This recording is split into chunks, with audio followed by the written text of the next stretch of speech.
Quisiera saludar a todos los hermanos que más tarde van a escuchar este sermón. Como lo hice el domingo pasado, tenemos hermanos escuchando todos los domingos desde varios países, Nicaragua, Guatemala y otros más que no recuerdo ahora. Y hoy hemos llegado ya casi a la última parte del libro de Efesios. Y esta última parte de Efesios representa una gran dificultad para la mayoría de los predicadores, porque nos toca hablar acerca de la lucha espiritual o de la guerra espiritual. Nos toca hablar de los poderes de las tinieblas, de los demonios y de la guerra con Satanás. Este último pasaje del libro de Efesios no solamente representa una dificultad, sino que un desafío de predicar en nuestras congregaciones. Desde el pasaje que vamos a ver hoy día, porque vamos a ver una introducción, versículo 10 y versículo 11, hasta el final de este libro, le he puesto como título Un enemigo, una armadura. Y hoy día quisiera introducir el tema de lo que Pablo llamará una guerra espiritual, una lucha espiritual, donde ustedes ya conocen este famoso texto del capítulo 6 de Efesios. Hoy vamos a estudiar solamente el versículo 10 y el versículo 11. Dice así: por lo demás, hermanos míos, fortaleceos en el Señor y en la fuerza de su poder, vestidos de toda la armadura de Dios, para que podáis estar firmes contra las acechanzas del diablo. En estos dos textos que tienen en su Biblia, quisiera que se fijaran en tres declaraciones principales a las cuales voy a aludir al final de este sermón. Primero, fortaleceos. Segundo, vestíos. Y tercero, estad firmes. El apóstol Pablo, luego de haber presentado en la carta de Efesios la gloria de Cristo, la gloria de su obra en la cruz y cómo Él ha vencido toda obra de las tinieblas y que la gloria de Él es superior a la gloria del emperador romano y cómo toda la obra de salvación ha sido un acto predeterminado de la soberanía y de la gracia de Dios antes de la fundación del mundo. Desde el capítulo 4 en adelante ha comenzado a darle un aspecto más práctico de todo lo que Él ha enseñado y ha llevado al terreno de la familia todos los principios que Él nos ha expuesto. Cómo la iglesia es un cuerpo, cómo es que la familia, el matrimonio, los hijos forman una parte nuclear en la predicación del Evangelio. Cuando leemos estos dos textos, donde Pablo anima a los hermanos a que tomen fuerzas del Señor, que se vistan de toda la armadura de Dios, que vamos a hablar el próximo domingo, y que tienen que estar firmes, no puedo sino pensar en lo que él previamente ha dicho. En el capítulo 5, versículo 15, Pablo les dijo: mirad, pues cuidadosamente cómo andéis, no como necios, sino como sabios. Previo a lo que vamos a estudiar estos domingos, Pablo ha advertido anteriormente a los hermanos que deben andar cuidadosamente, vivir cuidadosamente y que deben hacerlo como sabios y no como necios. Luego en el versículo 18 del capítulo 5, él ha dicho otra cosa más: y no os embriaguéis con vino, en lo cual hay disolución, sino sed lleno del Espíritu. Un tema que hemos estado viendo estos últimos domingos. Cómo la obra del Espíritu Santo es la que capacita a la familia, al esposo, a la esposa, a los hijos, a los amos y a los siervos para reflejar el carácter del reino de Cristo en sus vidas, que debe ser un reino caracterizado por la obediencia. Así que, hermanos, introduzco este tema diciendo lo siguiente: la credibilidad de la iglesia en el mundo y la predicación de la gracia de Dios descansa obviamente sobre el impacto de miles de vidas a través de toda la historia de la humanidad que han sido transformadas por el poder del Evangelio. ¿Son nuestras vidas el reflejo de ese poder? Estos últimos versículos tan conocidos son una conclusión de todo lo que Pablo les ha venido diciendo a nuestros hermanos en Éfeso. Pablo no solo les ha hablado de la gracia de Dios, de lo impactante de la soberanía de Dios al salvarnos a nosotros. Eso es por un lado.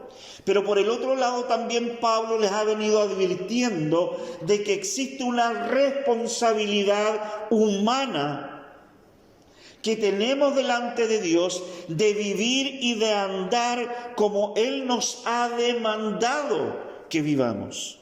Así que tenemos dos cosas.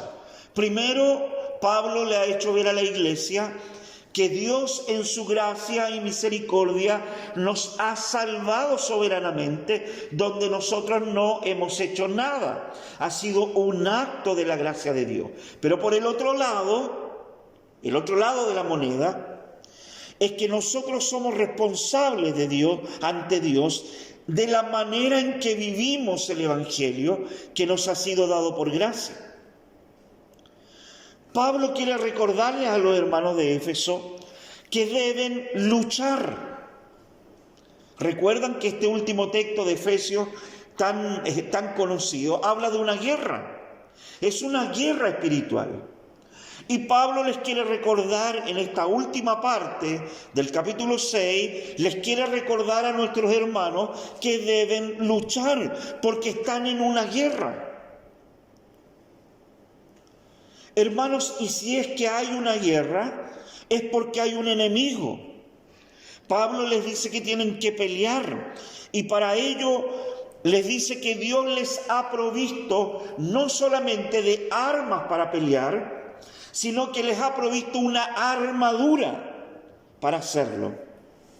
Es una armadura que Él mismo ha forjado, no la hemos forjado nosotros. Y lo otro que enfatiza es que esta armadura nos la tenemos que colocar nosotros, no Dios. No es que Dios anda preocupado todos los días de ponernos la armadura. Dios la ha forjado a través de la obra de Cristo. Pero quien tiene que ponerse esa armadura eres tú y soy yo. Por eso Pablo dice, vístete. La cultura que rodeaba esta pequeña comunidad de fe en Éfeso era una cultura romana, donde estaba mezclada la filosofía griega con la cultura romana, compuesta de la idea de que ellos vivían rodeados de muchos espíritus y muchos dioses. La cultura romana de por sí era una cultura muy temerosa y miedosa de los espíritus. Ellos pensaban que mientras caminaban al despertar, ellos vivían rodeados de espíritus malos y de dioses que querían dañarlos a ellos. Por eso Pablo se toma de esta cultura de miedo y de terror de los espíritus para hablarle de que efectivamente no estaban muy lejos de la realidad, aunque no en el sentido de lo que ellos creían. Por eso Pablo habla de esta clasificación, que es una clasificación real, dada por el Espíritu Santo, cuando Pablo en el verso 12, que nos vamos a ver hoy día, les habla de principados, de potestades, de gobernadores de las tinieblas de este mundo, de espíritus de maldad en las regiones celestes. Eso es real. Pablo no estaba exagerando, hermano. Porque todo el universo es un campo de batalla. Hoy. Así que en el verso 10 comienza diciéndole a estos hermanos. Así que hermanos, después de todo lo que yo les he venido hablando, para terminar, hermanos, tomen fuerza. Tomen fuerzas en el Señor. Si yo le digo a alguien que tiene que tomar fuerza, no es porque sí, es porque yo veo que el otro está débil, está cansado, está agotado, o ha desistido de pelear o de luchar. Pablo le dice a estos hermanos: fortaleceos en el Señor y en la fuerza de su poder. Este es un llamado de la palabra de Dios a los hermanos a la constancia de una vida triunfante y vencedora. Eso es lo que Pablo está llamando a la iglesia. Hermanos, nuestra vida humana, la humana, ¿no es acaso una guerra constante? Luchamos contra muchas cosas como humanos. Luchamos a diario contra la necesidad económica, contra las enfermedades. Luchamos con muchas cosas, contra el abandono, contra el desánimo. Luchamos contra los desastres naturales, contra los incendios, contra los accidentes inesperados. La vida humana es una lucha constante. Por otro lado, ¿no es nuestra fe cristiana acaso una guerra a diario también? Claro que lo es. Estamos rodeados de enemigos contra los que tenemos que luchar, mi hermano. No solo debemos luchar contra el mundo, contra los deseos del mundo, contra la cultura del mundo, contra las ideas del mundo, sino también contra nuestro propio enfermo y tenebroso corazón. Y a esto debemos agregar que luchamos contra el gran enemigo de nuestras almas, Satanás. Pero el llamado de Pablo a los hermanos también tiene como objetivo animarlos, que se levanten, recordarles que no solo deben vivir como si fueran ovejitas del reino de Dios, ovejitas inofensivas del rebaño de Dios, sino como soldados del gran ejército de Cristo, cuyo único capitán y comandante es nuestro amado Salvador. Él nos lidera.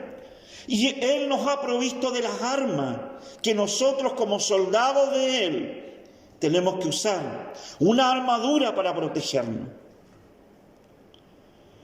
Lo que Pablo está diciéndoles a los hermanos de Éfeso es que ya, hermanos, le dice, ya basta de creyentes que son como ovejitas sensibles, cansadas, confundidas, inestables dentro del cuerpo de Cristo. Estos hermanos de Éfeso lo tenían todo. Habían tenido el privilegio de entender y comprender el Evangelio de los labios del propio apóstol Pablo. No era gente ignorante. Eran creyentes que habían estado estudiando con Pablo no un par de meses, más de 3 años, día y noche. Pero con el pasar del tiempo, estos creyentes, producto de las presiones, como hemos visto antes, la presión social, la presión religiosa, la presión familiar, miles de cosas, los habían opacado, habían desistido y se habían transformado no solamente en ovejas del reino de Dios, sino, como yo digo, ovejitas del reino de Dios. Esto, hermanos, tiene que ver con el carácter de un creyente. El carácter del creyente que ha nacido de nuevo tiene que ser el carácter de un siervo del Dios Altísimo, un hijo del reino, un soldado del ejército de Cristo que debe tomar su armadura y pelear.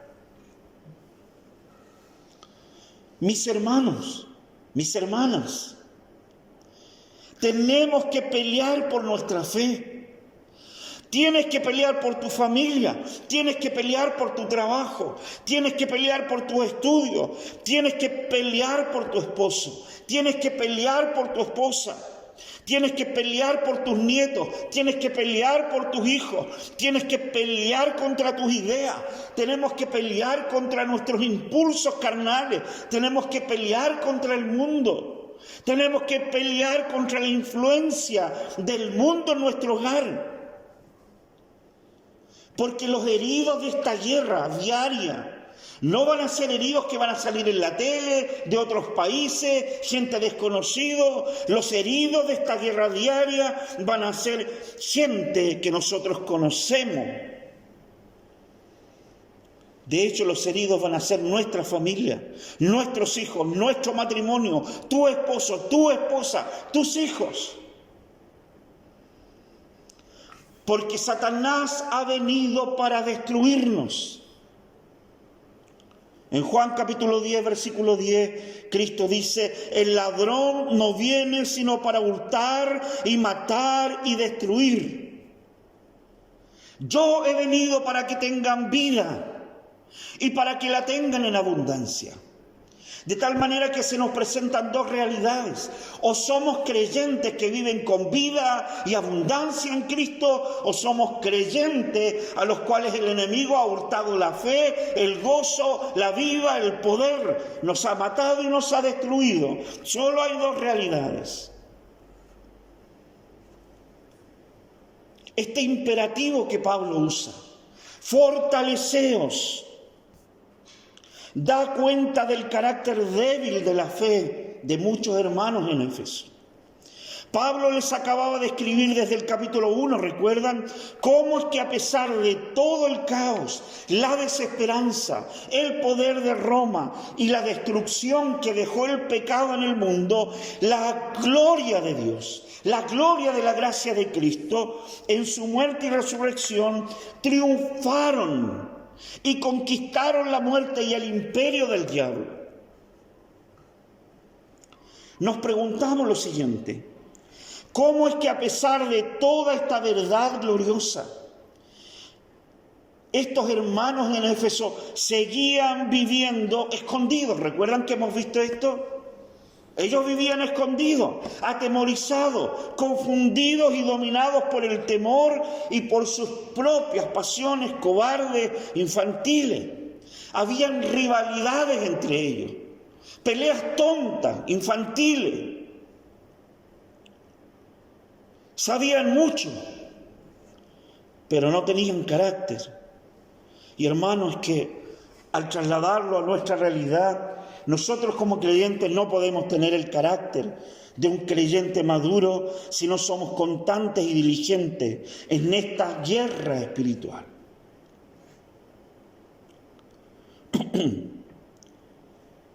¿Qué pensamos que es la vida cristiana, mis hermanos? Les pregunto en serio. ¿Qué pensamos que es la vida cristiana? Creemos que es una sociedad sin fines de lucro donde cada uno de nosotros podría llegar a vivir como quisiera, cuando y como quiera. Creemos que la vida cristiana es un viaje donde podemos sentarnos cómodamente en un asiento salón cama en el bus, dormir un poco, comer algo, tomar fotos, chatear y esperar a que el auxiliar venga y nos ofrezca algo para luego seguir durmiendo hasta que lleguemos al destino. No, hermanos, no. La Biblia dice que la vida cristiana es una guerra. Y el objetivo de esta guerra eres tú. Es tu familia. Son tus hijos. Tu esposo, mi hermana. Tu esposa, mi hermano. El objetivo es tu carácter, tus fuerzas y el vigor que tú tienes y que debieras tener por la causa de Cristo.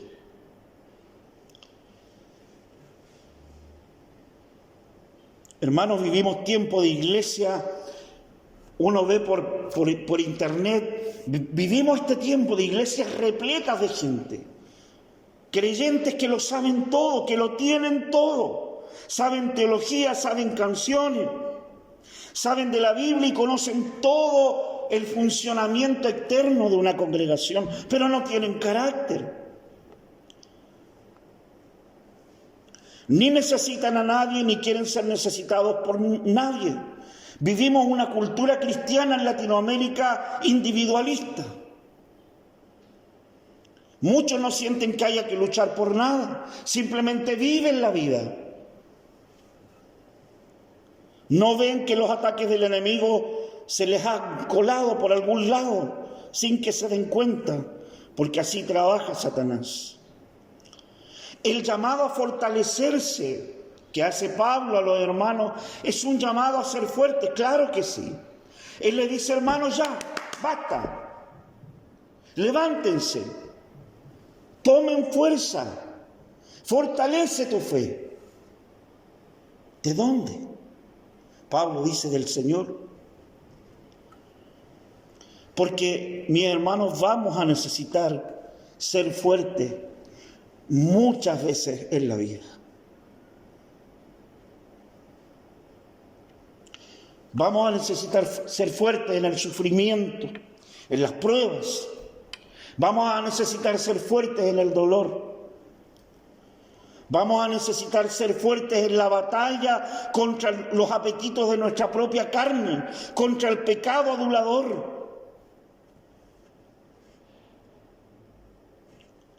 Pero necesitamos ser fuertes con el poder del Señor, porque nosotros no podemos. Y mis estimados hermanos, puede ser el mayor de todos los enemigos de nuestra vida. Este sentimiento que tenemos nosotros de que sí podemos,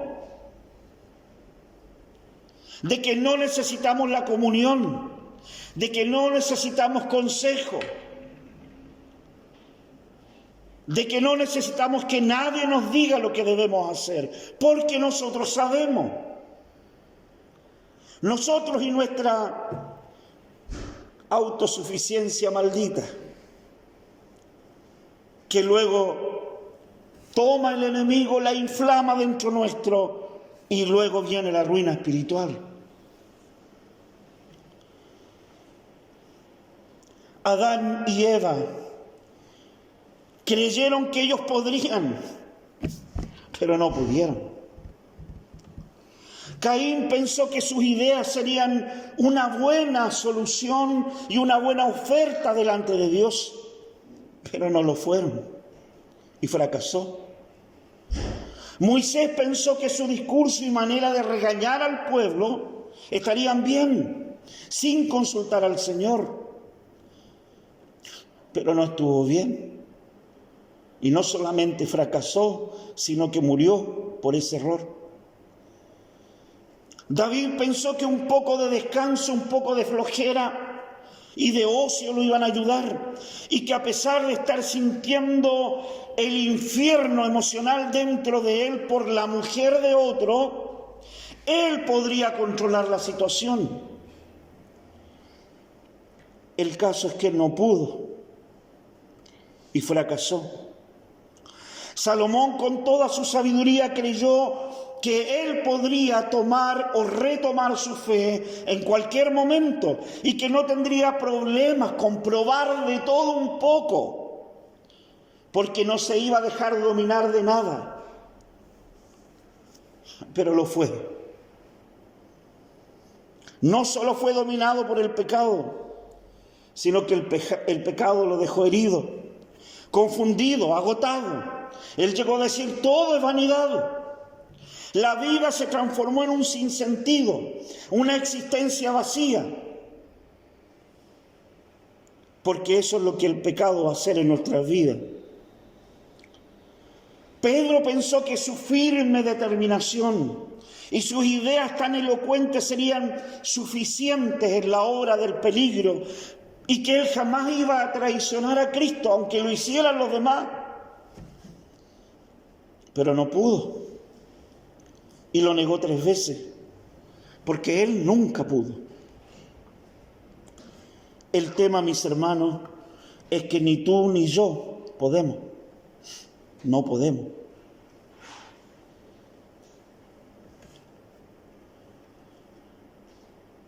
Hoy hemos leído el Salmo 27 y como muy bien explicaba mi hermano Hernán, las amargas experiencias del rey David, con enemigos persiguiéndolos casi toda su vida. Estas experiencias se ven reflejadas en los salmos que él escribe, sobre todo en el Salmo 27, donde David a duros golpes tuvo que aprender que él nunca pudo, y que todo poder y esperanza estaban solo en su Señor. Y es por eso que Él dice: el Señor es mi luz y mi salvación. En medio de las oscuridades de mi vida, en medio de tiempos donde yo no veo nada, el Señor es mi luz. Entonces, ¿de quién voy a temer? El Señor es la fortaleza de mi vida. ¿De quién voy a atemorizarme? Y luego dice: aunque un ejército acampe contra mí, no temerá mi corazón. Aunque contra mí se levante guerra, con todo esto yo estaré confiado en mí, no, en mi Señor. Él es mi luz, Él es mi salvación. En los versículos 13 y 14 que mi hermano leyó al último, David termina diciendo: sí, hubiera yo desmayado si no creyera que he de ver la bondad de Jehová. Si no creyera, hubiese desmayado, porque la falta de fe es la puerta de entrada a la ruina espiritual, mi hermano. Y luego dice: espera a Jehová, esfuérzate. Mira lo que dice: esfuérzate. No te quedes sentado ahí. Confía en el Señor, pero no te quedes sentado. Lucha, pelea. Esfuérzate y aliéntese tu corazón. Hermano, fortalecernos en el poder del Señor es un acto de fe. Acudir al trono celestial buscando fuerzas de Dios es un acto de fe. Todo lo que hagamos en la vida cristiana, aunque sean acciones religiosas, sin fe, son pecado. Así que toda la gracia y el poder que traemos del cielo cuando oramos en la cama, en la noche o en el silencio, en el día, cuando pedimos ayuda al Señor, todo ese poder que traemos del cielo para fortalecer nuestra vida son actos de fe. El apóstol Juan en 1 Juan 5:4 dijo: porque todo lo que es nacido de Dios vence al mundo, vence al mundo. Y esta es la victoria que vence al mundo. ¿Qué? Nuestra fe. No hay fuerzas ni poder si no es en Dios, pero para eso tienes que creer.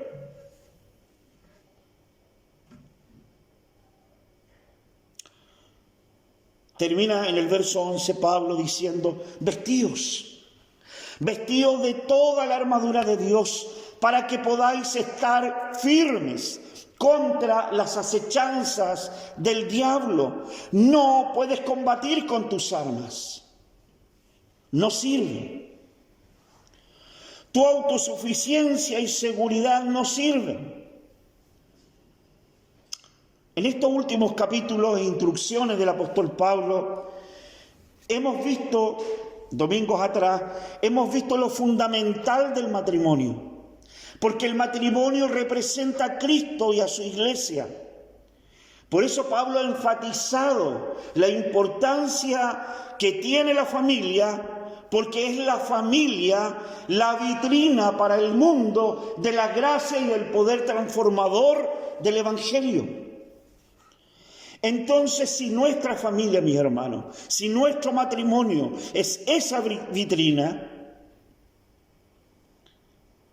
Satanás intentará por todos los medios destruirla. Y se ha determinado y se ha obsesionado con la generación de complicadas artimañas y engaños para hacerlo.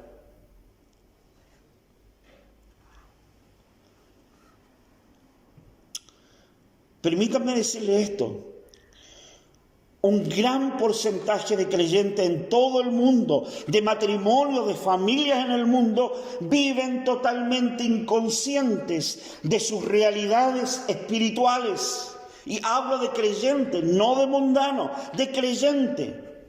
Nunca se han puesto a pensar ni a reflexionar que todo lo que les está pasando tiene que ver con una guerra espiritual muy bien planificada contra ellos. Verá, ni tú ni yo nos despertamos todos los días, ¿verdad? Pensando y diciendo, ay, hoy día de nuevo vamos a la guerra, vamos a la lucha. Sé que ahora al abrir mi ojo el diablo estará planificando algo para destruir mi vida, mi matrimonio, mi familia, mis hijos y alejarme de Dios. Ninguno de nosotros despierta pensando eso. O la gran mayoría no lo hace. Pero la Biblia dice que Satanás se ha preocupado aún de los más mínimos detalles. Sí, hermanos, hay una guerra espiritual que está presente en nuestros hogares. Tal vez incluso más que en cualquier otro lugar de la tierra. Es en los hogares. El hogar, hermanos míos, es el lugar de nuestros mayores fracasos e inconsistencias espirituales. Todos podemos engañar a todo el mundo, sin embargo, no podemos hacerlo en el contexto de nuestro hogar. A menudo es en medio de la vida cotidiana, hermano, de la vida de todos los días, en la vida familiar, donde el mal prepara sus más sutiles emboscadas. Cristo les dice a sus discípulos aquella noche, velad y orad para que no entréis en tentación. Cuando pensamos en la vida de Cristo, Jesús estuvo bajo una constante guerra y un constante ataque del diablo desde el mismo momento que nació y durante todo su ministerio. Una de las cosas que siempre me ha llamado la atención es la manera en que el doctor Lucas, colega de Leito, narra la tentación de Jesús. Porque Lucas, como científico, está pendiente de los detalles. Y él agrega un detalle que ningún otro evangelista agrega. Después que Cristo fue tentado en el desierto y triunfó sobre el diablo, Lucas es el único que termina diciendo lo siguiente. Lucas 4:13, él dice, y cuando acabó toda tentación, el diablo se apartó de él por un tiempo.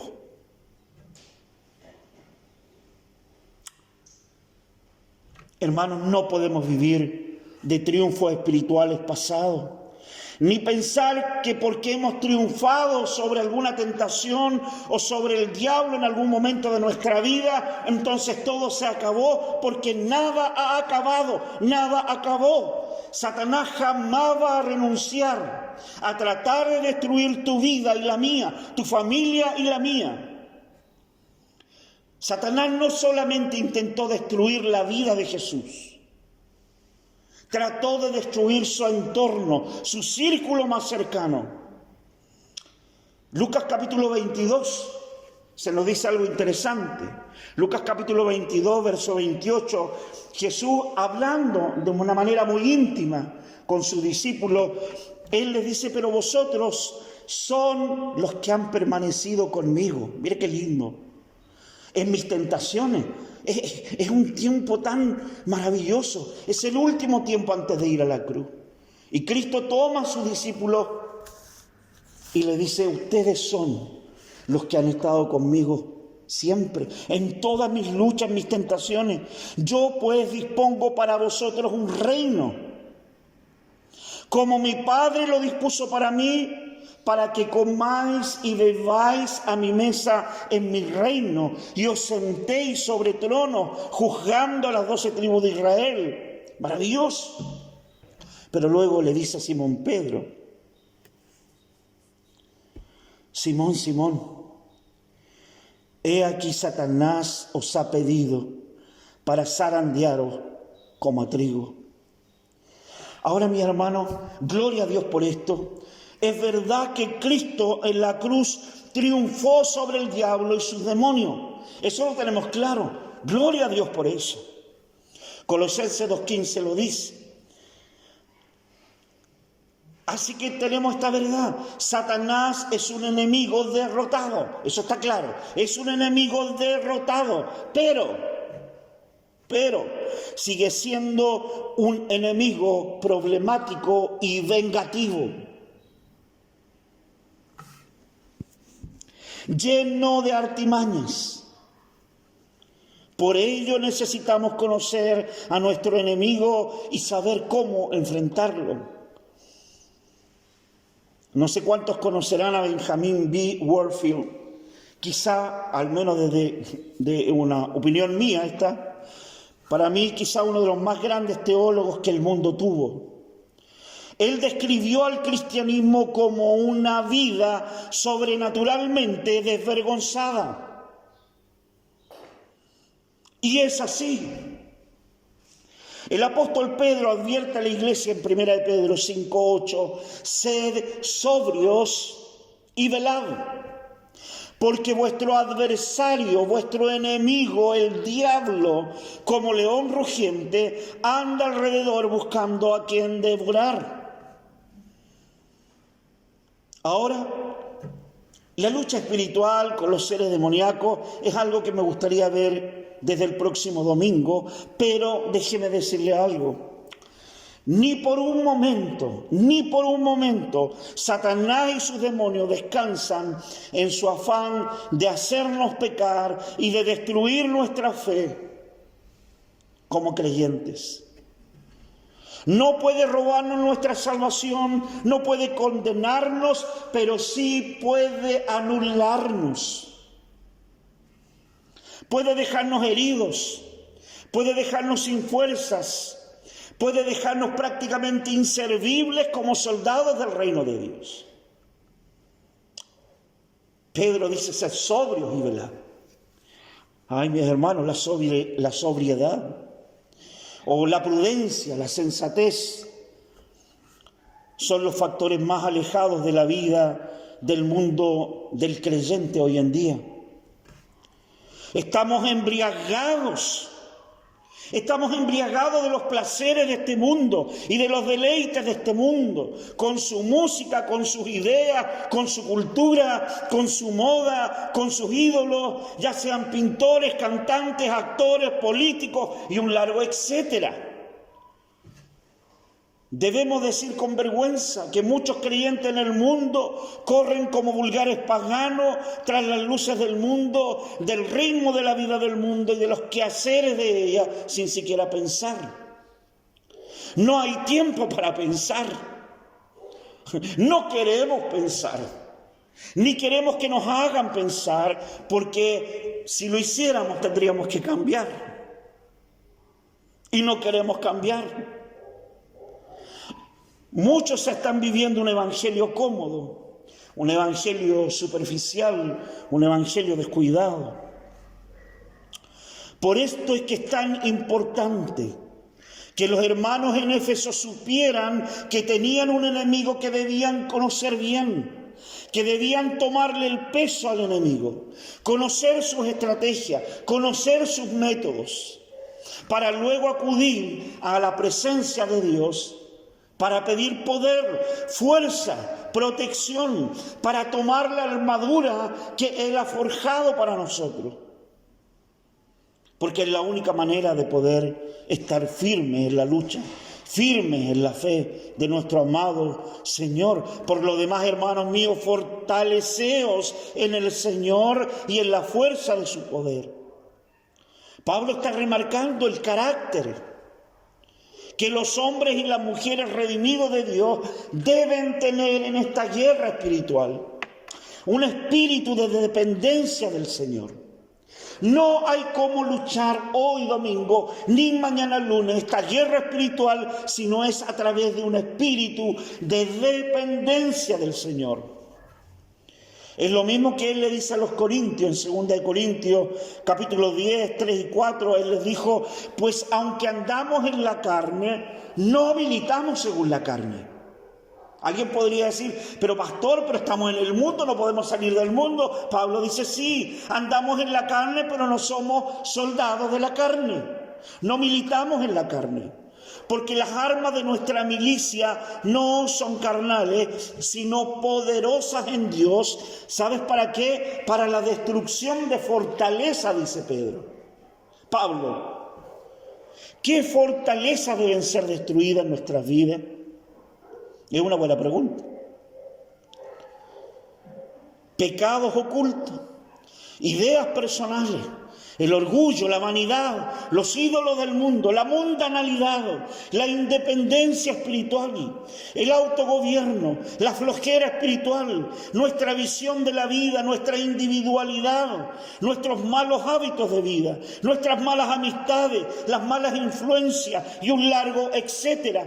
Son fortalezas que deben ser derribadas por el poder del Espíritu de Dios. Esta dependencia del Señor y su poder fue lo que caracterizó la vida y el ministerio de Cristo cuando estuvo en la tierra. Una vida de fe, una vida de dependencia del Padre, de obediencia absoluta a Él, de unción poderosa del Espíritu sobre Él. Más de 700 años antes, Isaías había dicho, he aquí mi siervo, yo lo sostendré. Mi escogido en el cual se complace mi alma, he puesto mi espíritu sobre él, hará salir el juicio a las naciones. Hermanos míos, cada paso que Cristo dio sobre la tierra, lo dio en la dependencia del poder de su Padre y del poder del Espíritu. Así que en todo, Cristo es el verdadero prototipo del hombre de fe. Y la vida que Cristo vivió es el nuevo ministerio pactual del Espíritu Santo. El Espíritu Santo, mientras Cristo caminó, lo protegió, lo cuidó, lo fortaleció, lo llenó de poder, lo llevó de victoria en victoria, y ahora ese mismo Espíritu tiene como ministerio llevarnos a nosotros a la misma posición, de victoria en victoria. Lo que hizo en la vida del hombre llamado Jesús, lo va a hacer en tu vida y lo va a hacer en mi vida. Porque el molde es perfecto. El molde es Cristo. Mis hermanos, pero ¿cómo podríamos llegar a tener esta dependencia del poder de Cristo para enfrentar al diablo en esta guerra si estamos tan llenos de carnalidad, de mundanalidad? ¿Cómo podríamos ser llenos del Espíritu y de su poder si apenas oramos? Si apenas leemos la palabra, si apenas tenemos tiempo para escuchar a Dios. Porque mis hermanos, ustedes saben, tenemos tiempo para todo, menos para Él. Y esto ya es una muestra de que muchos han perdido la batalla, con una fe débil y gastada. Cuando el Señor Jesucristo fue llevado al desierto, Mateo capítulo 4, Lucas capítulo 4, Satanás lo tentó 3 veces para que abandonara su misión, para que abandonara el camino a la cruz. Pero en cada ocasión Cristo le respondió de la misma manera: escrito está, escrito está, escrito está.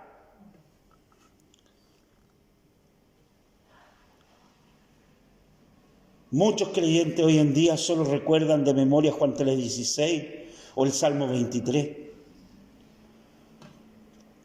Cansado, sediento y hambriento después de caminar más de 40 días por el desierto, el Señor confrontó la fuerza del mal, los poderes demoníacos, enfrentó al gran enemigo del alma, a la serpiente antigua, con poder, con autoridad, con sabiduría, con gracia y con la verdad de la palabra de Dios. Ahí estaba su poder, en la palabra bendita de Dios. Hoy vivimos, hermanos, la tragedia de miles de creyentes que han quedado tumbados en el camino, heridos sin haber estado nunca conscientes de que estaban en una guerra que enfrentaron en su vida y que perdieron. Porque descuidaron la fe, descuidaron la comunión, descuidaron la oración, los tiempos de leer la palabra con la esposa, con los hijos. La debilidad espiritual, hermanos, es como un veneno que comienza a recorrer todo el sistema nuestro espiritual y cuando menos nos damos cuenta, ha contaminado todo y no nos ha dejado nada. Perdemos la fe, la esperanza, el gozo, la paz, las fuerzas, perdemos todo. Para ir terminando, ¿saben ustedes, hermanos, que muchas veces nosotros pensamos que el mayor enemigo que nosotros tenemos es el diablo, los demonios, las fuerzas del mundo espiritual?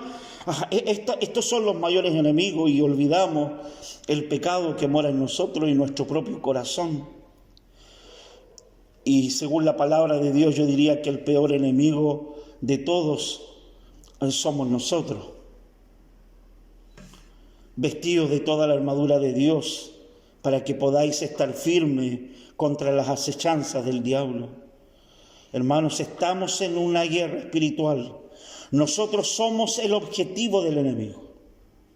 Pero Dios ha provisto de una armadura y de armas espirituales para pelear. Así que debemos tomar las fuerzas que provienen de Él. Debemos desvestirnos de nuestra carnalidad y vestirnos de Cristo. Y debemos permanecer firmes, no tambaleantes, valientes, radicales y decididos en nuestra fe. Ese es el llamado del apóstol Pablo, no solamente a la iglesia de Éfeso, sino a cualquier grupo de creyentes en cualquier parte del mundo, incluyendo esta pequeña manada de fe en Chillán.